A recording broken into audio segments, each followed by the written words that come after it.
आखिर भगवान शिव ने क्यों चुना नंदी को ही अपना सवारी, जबकि उनके पास दुनिया की सबसे शक्तिशाली शक्तियां मौजूद थी। एक नन्हा बालक कैसे बन गया महान देवाधिदेव महादेव का सबसे बड़ा सवारी। हजारों साल पहले एक ऋषि थे जिनका नाम शिलाद मुनि था।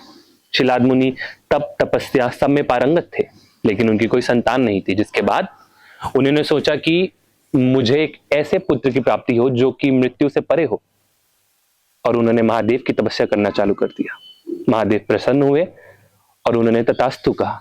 जिसके बाद अगले ही दिन यज्ञ के दौरान धरती फटी और एक ऐसा बालक प्रकट हुआ जो कि मृत्यु से परे था।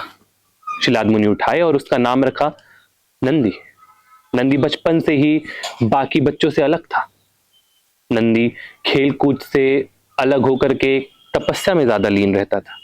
नंदी तप तपस्या योग इन सब में पारंगत था।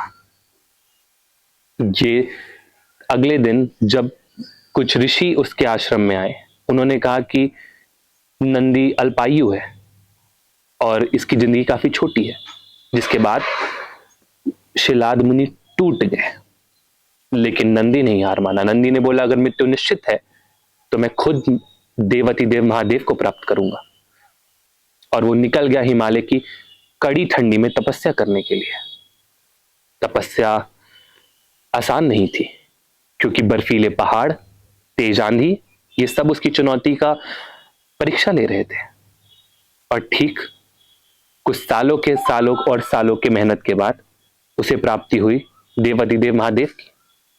उन्होंने पूछा, बोलो क्या चाहते हो? नंदी ने बोला, मुझे अमरता नहीं चाहिए, मुझे भक्ति चाहिए, आपकी सेवा चाहिए, आपके साथ रहना चाहता हूं। और यही चीज शायद उसे बाकियों से अलग बनाती थी। और शिव जी ने कहा, तुम मेरे गणों में सबसे श्रेष्ठ होगे, तुम कैलाश के द्वारपाल होगे, तुम मेरे सबसे प्रिय, सबसे निकट होगे। जिसके बाद नंदी बना महादेव की सवारी। लेकिन हाँ, नंदी की तपस्या की परीक्षा यहां खत्म नहीं हुई। नंदी को महादेव ने वरदान तो दिया, लेकिन जब हलाहल विष समुद्र मंथन के दौरान निकला, सारे देवता, सारे गण डर गए। जिसके बाद नंदी सामने आया और नंदी ने बोला कि इस हलाहल विष को मैं अपने जीभ में लूंगा। और ठीक उसी के दौरान नंदी ने अपने जीभ में हलाहल विष लिया, लेकिन नंदी को कुछ नहीं हुआ, क्योंकि नंदी सिर्फ एक वाहन नहीं था।